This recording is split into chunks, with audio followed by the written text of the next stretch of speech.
કરતા હોઈએ. બાપાએ બહુ એક સરસ ચોટ મારી. બાપાએ બહુ સરસ ચોટ મારી કે જ્યારે તમે ગુરુના ગુણ ગાવા બેસો અને જો તમને એમ ભાવ થાય કે મને કેટલું સરસ બોલતા આવડે છે ને સાહેબ, બીજી મિનિટે તમારી જીભ મૌન થઈ જાય. આ ગુરુના ગુણનો પ્રતાપ છે. આ તો એની દયા તમારી પર હોય ને તો તમે બોલી શકો. એ વગર બોલાતું, કારણ કે આ જે જ્ઞાન છે અનુભવ જ્ઞાન. આ જે જ્ઞાન છે અનુભવ જ્ઞાન. અને અનુભવ જ્ઞાન કોને કહેવાય? હું તમને દાખલો આપું. અનુભવ જ્ઞાન કોને કહેવાય? કોઈ ખેડૂતને તમે ખેતી કરતા શીખવાડો કે જુઓ, ખેતી કરવી હોય ને કે તો પહેલા તો ખેતર ખેડી નાખવું પડે. એટલે કે બાપા ખેતર એમણે એમ ના ખેડાય. 2, 3, 4, 5, 10 દાડા થાય. એમાં તમે આખું ખેતર, અને જેવું ખેતર વીઘાનું હોય તો આટલા દાડા, 2 વીઘાનું હોય તો આટલા દાડા, 10 વીઘા ખેતર ખેડવું હોય તો આટલા દાડા જાય. એટલે કે બાપા બરાબર. કે પછી કે ખેતર ખેડ્યા પછી એમાં વાવણી કરવી પડે. આપણે તો ગયડાઓ મૂકે કે આપણે પાછલા છેકના 15 તો વરસાદ માગીએ. એનો માગો ભાઈ, તમે આલ્યો છો ઉપરવાળાને કઈ તમે માગો છો, પણ હકથી કે પાછલા 15 તો વરસાદ માગીએ. એ તો હાલ તો લેવાનો. તમે કઈ માગવા એ તમને હાલવા બંધાયેલો, એ તો હાલ તો લેવાનો, એ મગાઈ નહીં. પછી કે વાવણી કરવી પડે. હા બાપા, કે વાવણી કર્યા પછી આટલો વરસાદ થાય પછી તમારે પાણી વાળવું પડે. કે બાપા એ વાત સાચી. આ કયું જ્ઞાન છે? પુસ્તકીય જ્ઞાન, જે કોઈ ખેડૂતને આપણે સમજાવીએ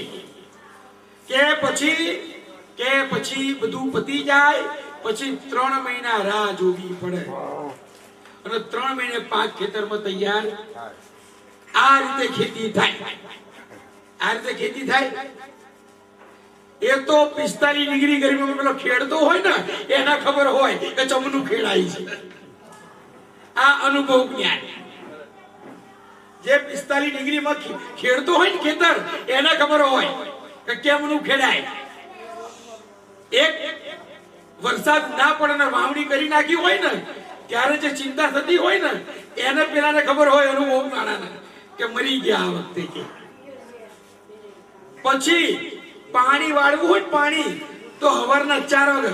જયંતિ બાપાએ બહુ સરસ વાત કરી એક સત્સંગમાં કે ભાઈ અમે 4 વાગે પાણી વાળવા જતા હતા. જયંતિ બાપા પેલા ખેતીનું કામ કરતા ને, એટલે કે જયંતિ બાપા કે ખેતી લાયક જમીન હતી. કેટલા વીઘા હતી? કઈ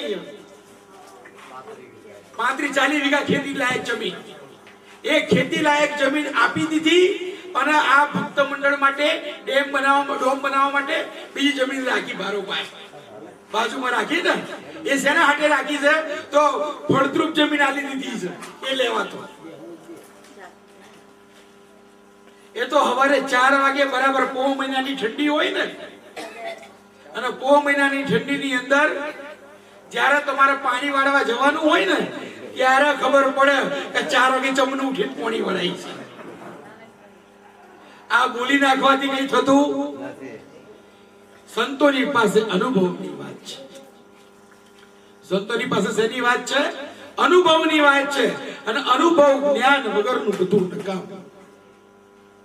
અને ગુરુ બાપાએ બહુ સરસ હમણાં વાત આખી જે ભવાનીદાસની વાત સમજાઈ.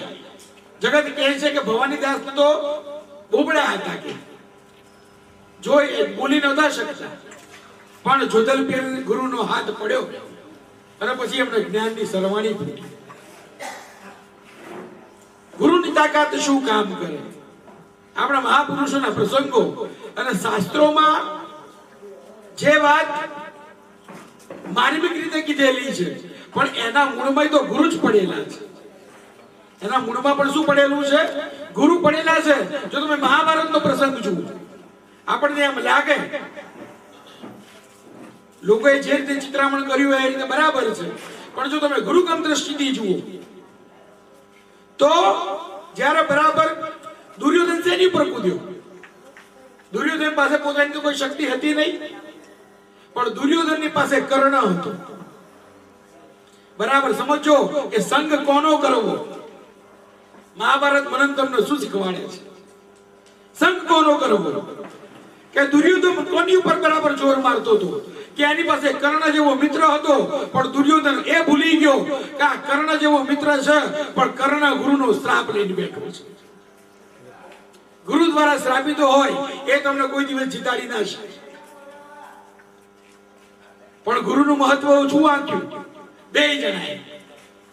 તો ગમે તેટલો મહાન હતો પણ જગતમાં એની કોઈ કિંમત રહી આ જોવાનું છે. અને આ બાજુ ગુરુ સ્વયં દુર્યોધનના પક્ષમાં હતા, પણ ફક્ત દેહથી, મનથી. આ પણ જોવાનું છે. ગોપાલદાસ બાપુ પિલુંદ્રા વાળા ખરા ને, એમના શબ્દો કે તમે 12 વર્ષ ગુરુના ખોળામાં બેહી રહો ને તોય તમારો ઉદ્ધાર ના થાય.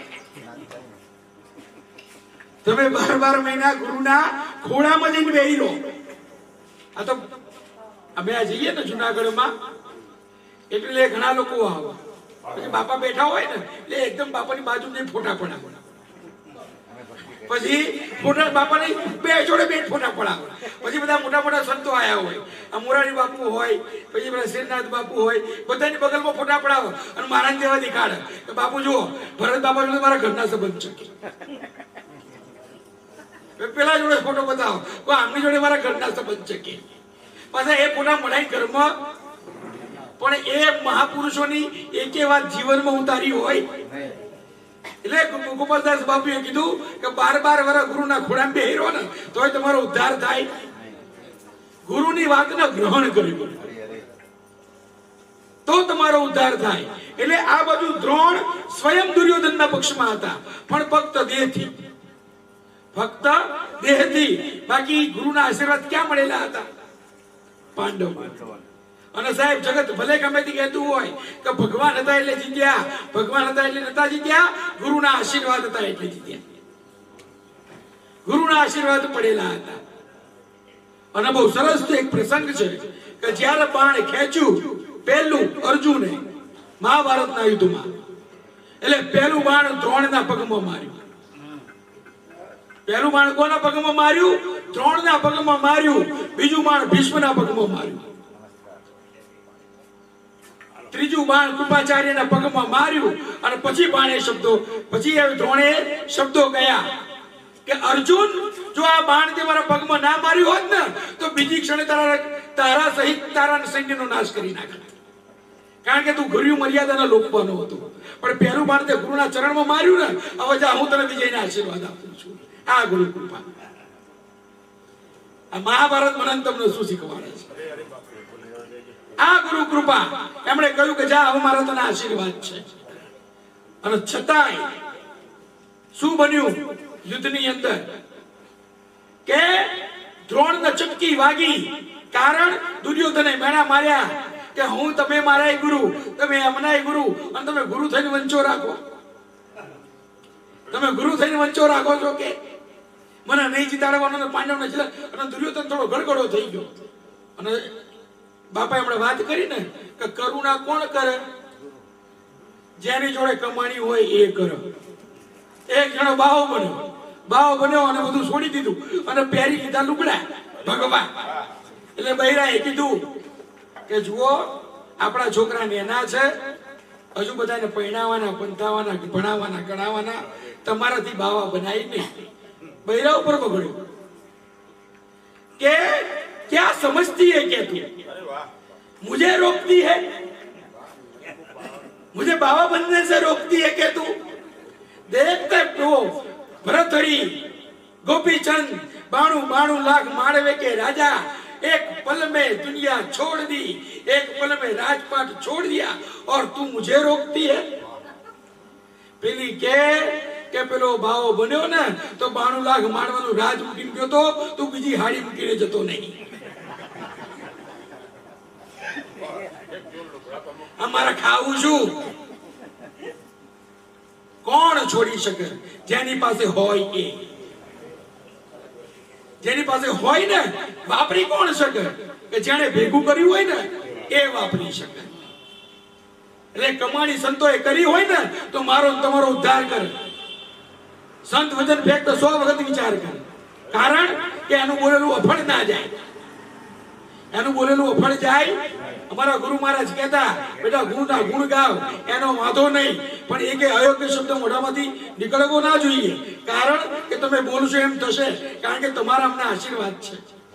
પણ અમારા આશીર્વાદનો દુરુપયોગ કરવાનો, શબ્દ ફેંક વિચાર કરવો. એટલે ત્યાગી કોણ શકે, કરુણા કોણ કરે? અને દુર્યોધન ગળગળો થઈ ગયો. દ્રોણ ને સુરાતન ચડ્યું. ગુરુના ગુરુ કોણ? અમારા ગુરુ મહારાજ સમજાવતા, ગુરુનો ગુરુ કોણ? સંતો એક જ લીટીમાં જવાબ આપ્યો છે, જે વચન નામ છે ને એ ગુરુનો ગુરુ છે. એ આખા જગતનો ગુરુ છે. વચન નામ જે છે. દ્રોણનો અહંકાર થયો, એ ગુરુ પદમાં હતા, પણ દેહ ભાવ આવ્યો. કેવો દેહ ભાવ આવ્યો? દુર્યોધને મેણું માર્યું કે આખા જગતમાં આજ સુધી જે સમર્થ બાણાવીરો છે એમાં 3 મુખ્ય નામ, દ્રોણ, ભીષ્મ અને કર્ણ. હવે એમાં પરશુરામના 3 ચેલાઓ, પરશુરામના 2 ચેલા ભીષ્મ અને કર્ણ એ મારા પક્ષમાં. દ્રોણાચાર્ય તમે પોતે મારા પક્ષમાં. તો તમે 3 જણા થઈ પેલા અર્જુનનું કશું બગાડી એકતા નહીં. તમે 3 જણા બેઠા છો અહીંયા અને દેહ ભાવ પ્રગટ થયો. દેહ ભાવ પ્રગટ થયો અને બરાબર રણ મેદાનની અંદર બ્રહ્માસ્ત્રનું સંધાન કર્યું. બરાબર બ્રહ્માસ્ત્રનું સંધાન કર્યું અને ગુરુના ગુરુ વચન એ ફટ દઈને ત્યાં નામ સંધાન કર્યું. બ્રહ્માસ્ત્ર પ્રગટ થયું અને બ્રહ્માસ્ત્રની જોડે બ્રહ્માએ પ્રગટ થયા. બ્રહ્માસ્ત્ર તો આવ્યું જોડે બ્રહ્માએ આયા કે ભાઈ મને મારા શસ્ત્રને પ્રગટ કર્યું કે બસ આજ કે પાંડવોનો ખેલ પૂરો. કે હવે પાંડવોને જીવવા દઉં? બ્રહ્માએ સમજાયા કે જો આવું તમારાથી થાય નહીં, અને મૂળ તો તમે ક્ષત્રિય જ નથી પહેલા તો, તમે તો બ્રાહ્મણ છો. એટલે બ્રાહ્મણ તો આશીર્વાદ આપીને છૂટા, તમારા લડાઈ લડાય જ નહીં. તમારો ધર્મ જ નથી. તમારું કામ શીખવાડવાનું, લડવા ઉતરાય જ નહીં પહેલા તો. એટલે દ્રોણે ભાવ આવો જવા પડ્યો. આ વિદ્વાન હતા કે યુદ્ધના પહેલા દાડે કહેવાનું હતું, વચમાં કહેવા ના આવાય. આ બધું મરી પતી ગયું પછી કહેવા આયા. આ તો યુદ્ધના પહેલા દાડે કહેવાનું હતું તમારું, તો ના ઉતરે. પણ હવે તમારે ઉતરવું પડે, પાછી પીઠ ના દેખાડું. દ્રોણ ના માન્યા. દ્રોણ ના માન્યા ત્યારે બ્રહ્માએ કહ્યું કે તું બ્રહ્માસ્ત્રનો ઉપયોગ તો કરીશ, પણ હું એમાં મારી તાકાત નહીં મૂકું. જા, તું બ્રહ્માસ્ત્ર છોડીશ ને, આ બ્રહ્માસ્ત્ર એવું મારી તાકાત કામ નહીં કરે. સાહેબ પાછું વિરામ કરી દીધું અને પછી જાતે છોડી દીધો. એટલે જરા શબ્દ બ્રહ્મ છે. શબ્દ શું છે? એટલે તમે એનો ઉપયોગ કરો, એ બ્રહ્માસ્ત્રથી ઓછું કામ ના કરે. શબ્દ બ્રહ્મ પોતે છે, તમે એનો ઉપયોગ કરો, એ બ્રહ્માસ્ત્રથી ઓછું કામ ના કરે. યુદ્ધ પૂરું થયું, આ બાજુથી બ્રહ્મ અસ્ત્રએ અશ્વત્થામાએ છોડ્યું, કૃષ્ણએ તરત જ કર્યું. જો આમાંથી શું શીખવાનું છે? આ બધું અશ્વત્થામાએ બ્રહ્માસ્ત્ર છોડ્યું, તરત જ પરમાત્માએ કીધું કે અર્જુન છોડી દે, નકર મર્યા તું હું બધા જઈશું. કૃષ્ણનું વચન કેવું કે 5 માંથી 1 ઓછો થાય તો મારે મરવું. એટલે ભગવાને જે કર્યું એ પોતાને બચાવ કર્યું. તરત જ અર્જુને કીધું છોડી દે. સાહેબ એ જોવાનું છે કે પરમાત્મા પાસે બ્રહ્માસ્ત્રને રોકવાની નથી, પણ એક સંત પાસે તાકાત હતી. રોક્યું કોણે? ફળ દઈને ઉભા થઈ સંતે રોકી લીધું. ઋષિએ રોક્યું છે, ગુરુએ રોક્યું છે. કારણ કે આ શબ્દ બ્રહ્મને ખાળવાની તાકાત ગુરુ સિવાય કોઈની પાસે. રોકી લીધું, ઠપકો આપ્યો કે ના છોડાય. અર્જુન પાછું વાળી લે. અર્જુને વાળ્યું. મને તમને વાળતા આવડે? આ ધ્યાન રાખવું, આ ધ્યાન રાખવું કે શબ્દ બોલતા ના આવડે તો વિચાર્યા વગર બોલવું નહીં. અને જો શબ્દ તમારાથી પાછો નહીં વળે ને, એ શસ્ત્ર તમારાથી પાછું નહીં વળે તો કોના જેવી હાલત થશે? અશ્વત્થામા યુગાંતરો સુધી અજ્ઞાન દશામાં ભટકવું પડશે. જો શબ્દ બ્રહ્મના બોલ્યા વગર, વિચાર્યા વગર બોલી નાખ્યું. કેમ મરવું પડ્યું? ખાલી પાંડવો તમારા હગાવાલા હતા એટલે? અને પરમાત્માએ જવાબ આપ્યો બહુ સરસ કે ભીષ્મ મારા ભક્ત ખરા, પણ ગુરુના વચનમાં નહીં. ભીષ્મ ભક્ત ખરા પણ ગુરુના વચનમાં, કે કયા ગુરુના વચનમાં? કે પરશુરામે કહેલું ભીષ્મ કે ભીષ્મ જ્યાં આગળ અસત્યનો વિજય થતો હોય, એ અસત્યના વિજયને રોકવા માટે તારા શસ્ત્રોનો ઉપયોગ કરવો. પણ ગુરુ વચનનું પાલન કર્યું. કર્ણને પણ એ હતું ગુરુ વચનનું. અને જ્યારે ગુરુ તમને દીક્ષા આપે ને ત્યારે આ કોલ પહેલો લઈ લે કે જો હું તને આપું છું, પણ તને જો પ્રાપ્ત થાય ને તો વેચજે, કોકને ચેતાવજે. મારા ગુરુ મહારાજ બહુ સરસ કહેતા, વેચતો નહીં. આપણે તો બાપે વાત કરી ને કે ભાઈ નામદાન લેવું છે કે તૈયાર આવી જજે બાપા કાલે, પણ જો 10 રૂપિયા મૂક્યા ને તું હજુ લાયક નહીં કે તું હજુ ભાઈ હું તો કહેવાય નહીં એટલે ભાઈ એના બિચારાને લાયકાત વગર નો બનાવી દે.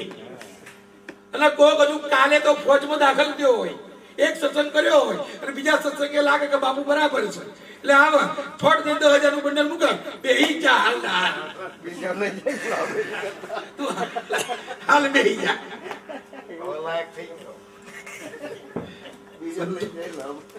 સંતોની વાત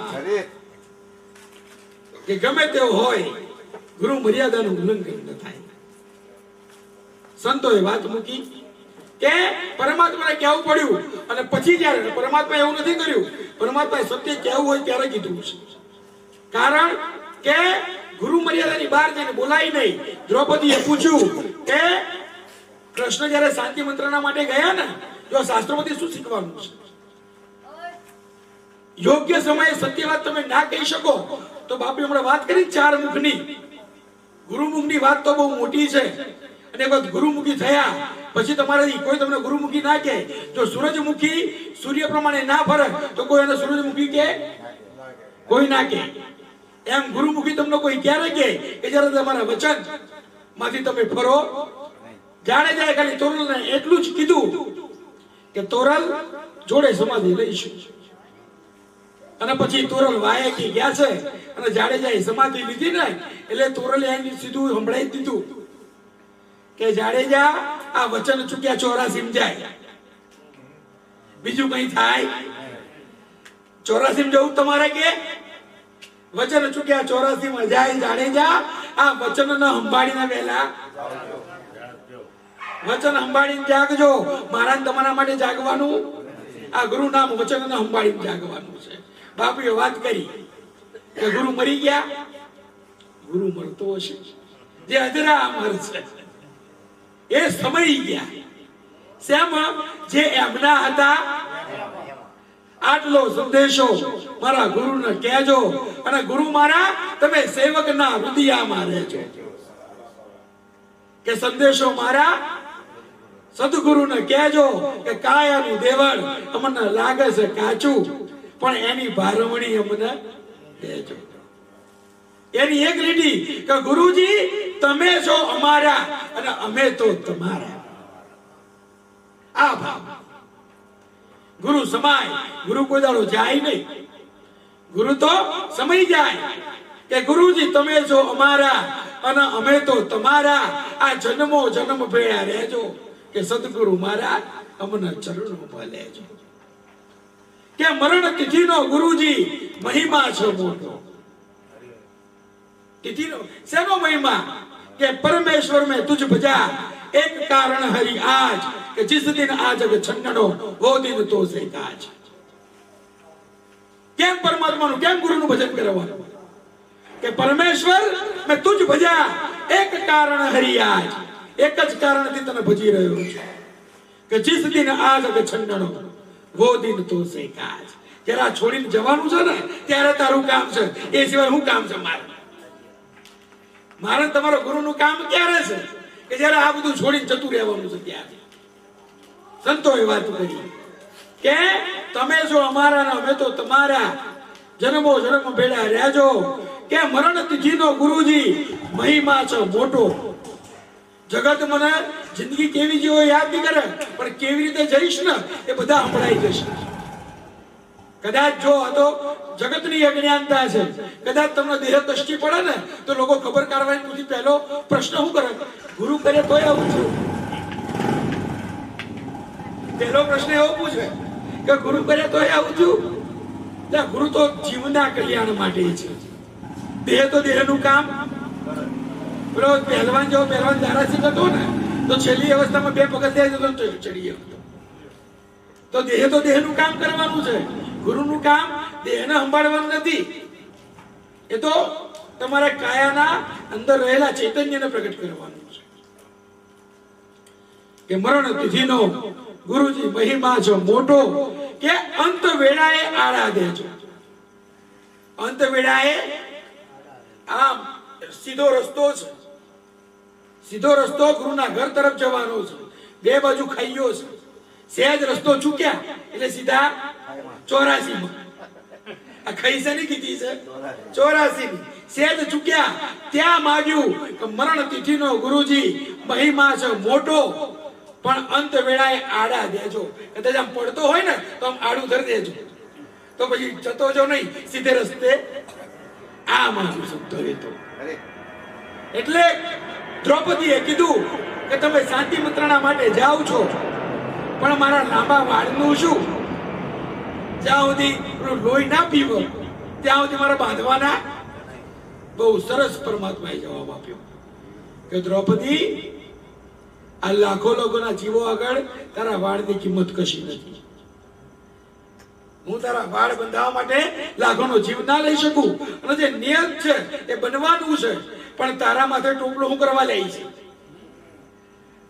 કાલ જગત તને યાદ કરશે। ગુરુ તમને કહે કે જે તમારા જીવનમાં બનવાનું છે એ બનવાનું છે, પણ નિમિત્ત બનશો। ગુરુ પર છોડી દો તો એ બધું કરશે, તમારા મારે કઈ કરવા પણ નહીં રહે। શાસ્ત્રો શીખવાડે છે, પણ આપણે આંધળે બેરું કૂટીએ છીએ, મૂળ ન પકડતા, એના સાર તત્વને પકડતા નથી, અને બીજી બધી વસ્તુઓ કીધે રાખીએ। બાપાએ કીધું ને કે રામ તો બધા 4 પ્રકારના છે, પણ મોરારી બાબુ દશરથ લઈને બેહી જાય, પછી એનાથી આગળ વધે ભલે એના લઈને બેહે હોય આપણને વાંધો નથી, પણ પગથિયા તો હોય કે નહીં? એક પગથિયા બેહી ક્યાં સુધી રહેવા? ગુરુના ઘેર જાઓ એટલે તમને પગથિયા ચડાવવાની શરૂઆત કરે, એટલે પહેલું પગથિયું બરાબર કે પહેલા તમારા નિષ્ઠા કેળવ, પછી તો મને બરાબર ઠેરવ, પછી એ થાય, પછી નામદાન આપ, નામ ન ઠેરવ, પછી તમારી સુરતાને બરાબર ચડાવ, પણ છે બુદ્ધિ એક જ કે તારે આ કર કરવાનું, પણ બાપા હવે આગળ, એટલે એ બરાબર છે, પણ પહેલે પગથિયા હંમેશા બેસવું, પગથિયા ઉપર ચડવા। એટલે સંતોએ જે પણ વાત કરી છે, મેં વાત કરી કે ગુરુની સાથે તમે બેસો ને તમને અનુભવ જ્ઞાન પ્રાપ્ત થાય। આ આપણે જે સંતોની વાણીઓ કહીએ છીએ ને, બધું અનુભવ જ્ઞાન છે। ઘરના 4 ખૂણામાં બેહીને લખેલું જ્ઞાન, જોડકણા નથી જોડ્યા, સંતોનું અનુભવ જ્ઞાન છે। અને સંતોએ ચોટ મારી છે કે તમે આ રીતે કરો ક્યાંય ભૂલા નહીં પડો, આ રીતે પડશો। અને અનુભવ જ્ઞાનમાં કેવું હોય તો સમજો, આજથી 25 વર્ષ પહેલા હું ધારો કે આ જગ્યાએ આવ્યો હોય તો મારી કલ્પના શું હોય? બરાબર સમજો, આ વસ્તુ બહુ સમજવાની છે કે બધા છાપરા છે, બધા શું છે? 25 વર્ષ પહેલા તો એવું જ હતું ને। હું 25 વર્ષ પહેલા આવેલો છું, એટલે અત્યારે મારા ફરીથી આવું હોય તમે મને ફોન કરો કે બાબુ લક્ષ્મીનગર, હું બહાર જ ઉભો રહું, 4 બાજુ આપણે માર કરું, સાપડા ચોય દેખાતા નહીં। એ વર્ષો પહેલાનું જ્ઞાન એ કામમાં આવે। એટલે ચેતન પુરુષોની જરૂર છે કે હિંસાગર બાપાએ કીધું, એના અનુભવમાં ઉગારામ બાપાએ લીધું, પછી ઉગારામ બાપે અનુભવ કરી પોતે કંઈક બીજું કીધું. એ લાભુ દાદાએ લીધું અને લાભુ દાદાએ જે અનુભવ જ્ઞાન કીધું એ અત્યારે જયંતિરામ બાપા મને કહી રહ્યા છે. પ્રગટ પુરુષની જરૂર હોય કે 25 વર્ષ ભાઈ ધારો કે હિરસાગર બાપા 25 વર્ષ પહેલા આયા હોય તેના 10 વર્ષ પછી ઉગારામ બાપા આયા હોય એ જ જગ્યાએ. પછી પેલા મને સાપરા જોયા હોય પછી ઉગારામ બાપા એમાં સુધારો કરી નાખે કે ભાઈ પેલા સાપરા હતા, ગુરુ મહારાજની વાત સાચી હતી પણ હવે ફ્લેટ બન્યા છે. આ અનુભવ જ્ઞાન તમને સંતો પાસેથી પ્રાપ્ત થાય. એટલે એના અનુભવમાં લેવું જરૂરી. જ્યારે અનુભવમાં નહીં લો તો તમને હાચાની હૂંચ પડશે. તમે હાચા જ છો, યોગ્ય જગ્યાએ ઉભા રહ્યા છો, પણ જે જોવાનું છે એ તમને દેખાશે. કારણ કે અનુભવ પુરુષે તમને અનુભવ નથી કરાયો. એટલે એટલું જ કહેવાનું, સમય ઘણો થયો છે કે ગુરુમાં ભળી જાઓ. ગુરુમાં ભળી જશો પછી તમારું સ્વતંત્ર અસ્તિત્વ રહેશે. તમારા ગુણ ગુરુમાં, કારણ કે દેહ તો નાશવંત છે. બાપાએ વાત કરી કે સાકર દૂધનો કટોરો છે એમાં સાકર નાખી દો એટલે આખા દૂધને ગળ્યું કરી નાખે. પછી સાકરનું સ્વતંત્ર અસ્તિત્વ રહેતું પણ એક તમે આટલો ગુંડો પીવો કે આખો ગ્લાસ પીવો એ તમને ગળ્યો લાગે, એના ગુણ ભરી જાય. એમ તમારા ગુણના ગુરુના ગુણમાં ભેળવો અને પછી બાપાએ બહુ સરસ વાત છેલ્લા સત્સંગમાં કરી કે કોકને આવો ઉત્સવ કરવો હોય પણ પૈસાની સગવડ ના હોય તો બાપાએ કીધું કે તમે જાઓ, જયંતિરામ બાપાનો સત્સંગ ચાલતો હોય, ભરતરામ બાપાનો સત્સંગ ચાલતો હોય, 200-500 છે તમારી સગવડ હોય એ મૂકી દો. એટલે કોનું થઈ ગયું? એ તમારું થઈ ગયું. પછી તમારે સ્વતંત્ર ભંડારો કરવાની જરૂર એ તમારું છે. પણ કંઈક મૂકો 10 જણ લઈ જઈએ કશું આલ્યા વગર કે આપણું ચખાય દકાતે રાખ એમ ના મેળાવ. કંઈક પોતાનું તત્વ અંદર. એટલે ગુરુમાં જે દાડે તમે ભળશો ને, કહેવાનો અર્થ કે જે દાડે ગુરુમાં તમે ભળશો ને એમ તમે બોલશો ગુરુના સાંભળવું, કારણ કે તમે ભળી ગયા છો. એ વગર ગુરુ સાંભળતા. એટલે ગુરુને સેવીએ, ગુરુમાં ભળીએ અને ગુરુને પ્રાર્થના કરીએ કે એમના ચરણ રજની સેવા આપણને. મુરાર સાહેબ આટલા બધા મોટા હતા પણ એમણે એક જ ગાયું રજ મુરાર રવિના ચરણે. આપણે તો ગુરુના દાસના દાસ છીએ. ગુરુ ચરણ રજ માત્ર નથી પણ આપણને એટલી કૃપા કરી કે ગુરુ અમને ચરણોમાં જેને પણ ગાયું, ગુરુ ગણમાં ગાયું કે દાદો ત્રિકમ ખીમના ચરણે, ભીમ ત્રિકમના ચરણે, જીવન ભીમના ચરણે. દરેકે ગુરુના ગુણમાં વાત મૂકી દીધી છે. તો આ વાતે શિવ નામ કલ્યાણ, શિવની રાત્રિ છે. એ રાત્રિ આપણે બધા પ્રાર્થના કરીએ કે ગુરુ બીજું કશું નથી માંગતા, મજૂરીમાં કશું નથી માંગતો, પણ ગુરુ મારા મને ચરણ કમળમાં. બોલો સદગુરુદેવ.